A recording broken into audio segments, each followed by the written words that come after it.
केज तालुक्यातील मोजे सादोळा गावचा चांगल्या प्रकारे विकास करण्यात आला आहे. गावात दिवाबत्तीची चांगली व्यवस्था आहे. पिण्याच्या पाण्याचा प्रश्न सोडवला गेला आहे. गावातील सर्वच गोरगरिबांना घरकुल मिळवून देण्याकरिता जोरदार प्रयत्न करणारे या गावचे सरपंच अंगद इंगळे यांच्या नेतृत्वाखाली गावचा चेहरामोहरा पूर्णपणे बदलून गेला आहे. गावची शाळा डिजिटल झाली आहे. गावातील अंतर्गत रस्ते आणि सांडपाणी व्यवस्थापन अगदी लक्षपूर्वक केलेली आहे.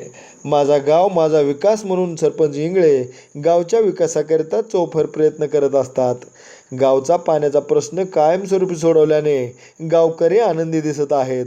माझा गाव माझा विकास या कार्यक्रमाअंतर्गत आमचे वृत्त संपादक संतोष रोकडे यांनी सरपंच इंगळे यांच्याशी साधलेला संवाद पहा. नमस्कार. आज आपण आहोत केज तालुक्यातील सादोळा या ठिकाणी. या ठिकाणी जे काही सरपंच आहेत अंगद इंगळे साहेब यांनी यांच्या राजकीय कारकिर्दीमध्ये जी काही कामे केली आहेत त्या कामाचा आढावा घेण्यासाठी मी सरपंच बोलतो या सदराखाली न्यूज वनची टीम दाखल झालेली आहे. आपण जाणून घेऊया की रोखठोक मुलाखत सरपंच अंगद इंगळे यांची. आपलं नाव, शिक्षण याबद्दल आमच्या प्रेक्षकांना सांगावं. माझं नाव अंगद हरिश्चंद्र इंगळे.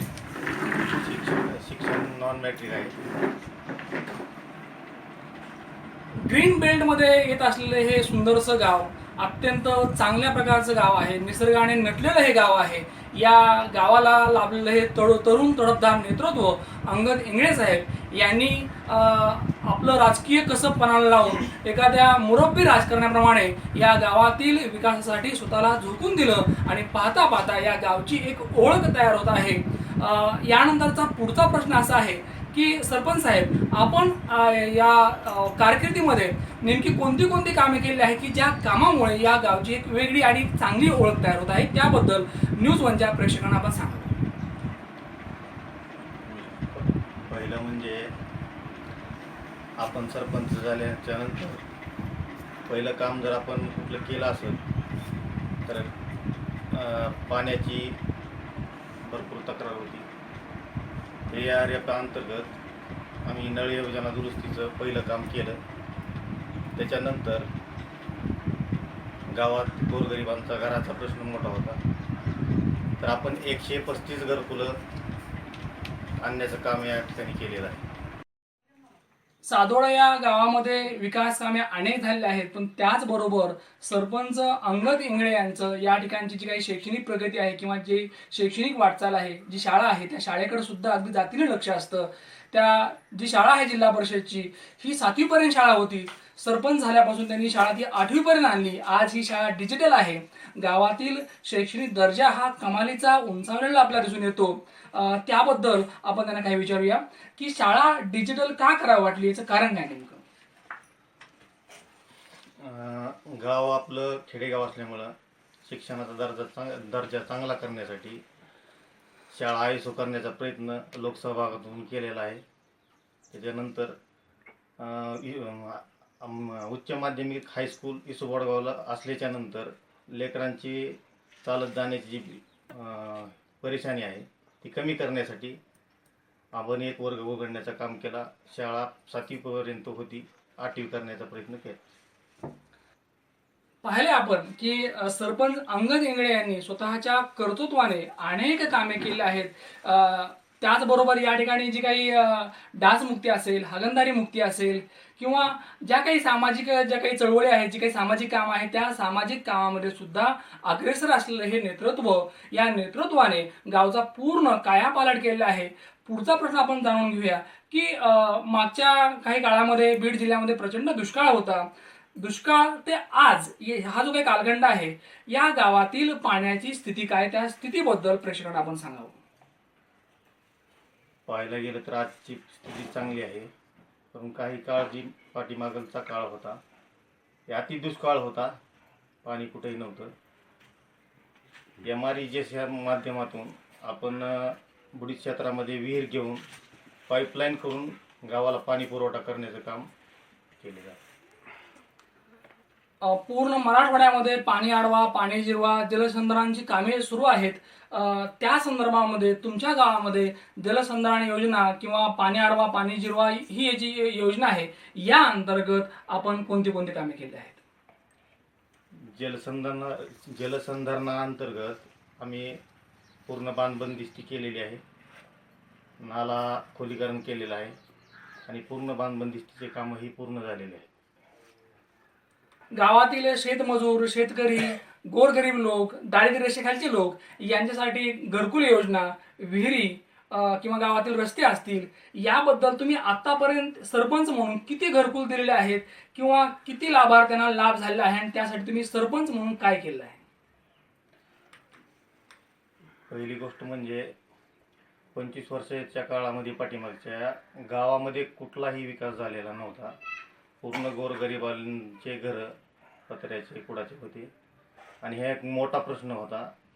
पहिलं काम आपण केलं की ती याद्या मंजूर करून आणणं. दुसरं काम असं केलं की ती गावापर्यंत त्यांनी याद्या पोहोचविण्याचं काम केलं. त्याच्यानंतर हप्ते वर्ग करण्याचं काम केलं आणि आता पूर्ण 100ची 100 घरकुलं चालू आहेत आणि पहिले एक राजीव गांधी आवास योजनेमधून 35 घरकुलाचं जुनं काम चालू आहे. यानंतरचा सर्वात महत्त्वाचा मुद्दा असा की राजकारणामध्ये आपण मुद्दाहून आलेला आहात की अपघाताने आलेला आहे, त्याबद्दल प्रेक्षकांना सांगावं. तसं सांगायचं म्हणलं तर राजकारण ही काय हा विषय नव्हताच आपल्या डोक्यात, पण लोकांच्या आग्रहाखातीर राजकारणात यावं लागलं.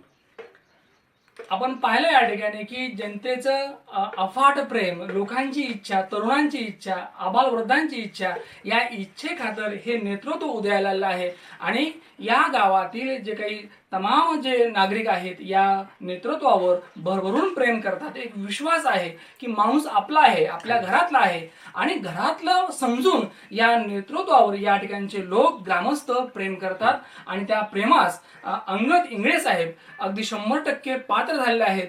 त्यानुसार त्यांची राजकीय वाटचाल सुरू आहे. साहेब, तुम्ही जर यानंतर तुम्हाला या ठिकाणी जर सरपंच परत केलं, लोकांनी एक आग्रह धरला की तुम्हाला परत सरपंच करायचं आहे, तर तुम्हाला सरपंच परत व्हायला आवडेल. परंतु त्याही पेक्षा महत्त्वाचं म्हणजे की अशी कोणती कामं आहेत की तुम्हाला परत सरपंच केल्यानंतर ती करावीशी वाटतात? अशी बरीच कामं आहेत की मी परत सरपंच झाल्याच्या नंतर करणार आहे. घरकुल योजना असतील, सिमेंट रस्ते असतील, LED लाईट असतील, बरेच अजून गावातील नाले असतील, हे प्रत्येक काम करण्याचा प्रयत्न करेल. अशी बरीचशी गावं आहेत की गावातील लहान मोठ्या तंट्यामुळे ती गावं अगदी उद्ध्वस्त झालेली आहेत. कोणी कोणाला बोलायला तयार नसतं, नेहमीच भांडणं ठरलेले असतात आणि जवळचं जे काही पोलीस स्टेशन आहे किंवा ज्या कोर्ट कचेऱ्या असतात त्या गाव अडकलेलं असतं. त्या गावची कुठलीही प्रगती होत नाही. एकमेकाचं वैर घेऊन लोक चाललेले असतात. मग सादोळा या ठिकाणी तंटामुक्तच्या बॅनरखाली किंवा गावातील जी काही तंटामुक्ती जी आहे याबद्दल आमच्या प्रेक्षकांना सांगावं. ह्याच्या अगोदरचा जी काळ आहे आपला सरपंच होण्या अगोदरचा, बऱ्याच केसेस चालू होत्या, बऱ्याच केसेस मिटवल्या आणि 4.5 वर्ष गावात कुठलंही भांडण तंटा होऊ दिलेला नाही आणि त्याची केस पोलीस स्टेशनपर्यंत जाऊ दिली नाही. एवढं मोठं काम आपण केलेलं आहे. पाहिले आपण की गावातला कुठलाही तंटा गावाच्या बाहेर जात नाही. इतकं सक्षम असं हे नेतृत्व आहे. गावातले तंटे गावातच मिटतात, पोलीस स्टेशनला कोणीही जात नाही. अशा प्रकारचं हे आदर्श गाव आहे. निश्चितच या गावातील जी विकास कामे आहेत किंवा जो काही विकासाचा आराखडा आहे तो पाहिल्यानंतर येणाऱ्या काळामध्ये महाराष्ट्र शासनाने निश्चितच या गावाला आदर्श गाव पुरस्कार द्यावा, याबद्दल कुठल्याही प्रकारची शंका नाही आणि निश्चित तो मिळेल. यासाठी आपण त्यांना शुभेच्छा देऊया. सरपंच साहेब, यानंतरचा सगळ्यात महत्त्वपूर्ण मुद्दा असा आहे की उभ्या महाराष्ट्रामध्ये हुंड्याच्या विरुद्ध चळवळ उभी आहे.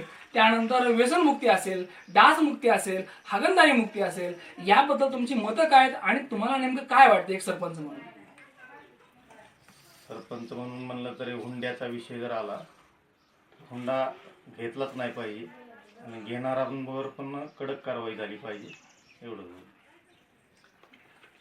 पाहिले आपण की सरपंच अंगद इंगळे यांनी न्यूज 1ला या ठिकाणी रोखठोक मुलाखत दिली आहे. रामदास तपशेसह प्राध्यापक संतोष रोकडे. यानंतर आपल्या समोर आहेत सादोळा गावचे ग्रामस्थ लक्ष्मण शिंदे साहेब. आपण जाणून घेणार आहोत की या गावचे जे सरपंच आहेत अंगद इंगळे साहेब, की त्यांची जी काही राजकीय कारकीर्द आहे किंवा जे काही त्यांनी विकास कामे केले आहेत त्याबद्दल त्यांना काय वाटते ग्रामस्थ म्हणून. आतापर्यंत सरपंचानं 4.5 वर्षामध्ये चांगले कामं केले आहेत. गावामध्ये रस्ते, नाली, विहिरीचे कामं, पुन्हा शेततळे, पुन्हा आपलं ह्याचे पाणलोट क्षेत्राचं काम झालेलं आहे. आतापर्यंत त्यांना दगडीनं आणि चिकाटीनं काम केलेलं आहे, एवढं मी सांगतो. पाहिलं आपण की लक्ष्मण शिंदे साहेबांनी या ठिकाणी ग्रामस्थ म्हणून या नेतृत्वावर पूर्णपणे विश्वास दाखवला आहे आणि या तमाम ग्रामस्थांच्या वतीने त्यांनी आपलं मनोगत या ठिकाणी न्यूज वनला दिलं आहे. मुळात मुद्दा असा असतो की जर काही केलं असेल तर लोक भरभरून बोलतात, पण काही केलंच नसेल तर लोक अक्षरशः शिव्या द्यायला सुद्धा कमी करत नाहीत. परंतु सादोळा या गावामध्ये अशी परिस्थिती आहे की लोक अंगद इंगळे यांच्या नेतृत्वावर कमालीचे खुश आहेत आणि त्यांना वाटतं की हे व्यक्तिमत्व परत या ठिकाणी निवडून यावं.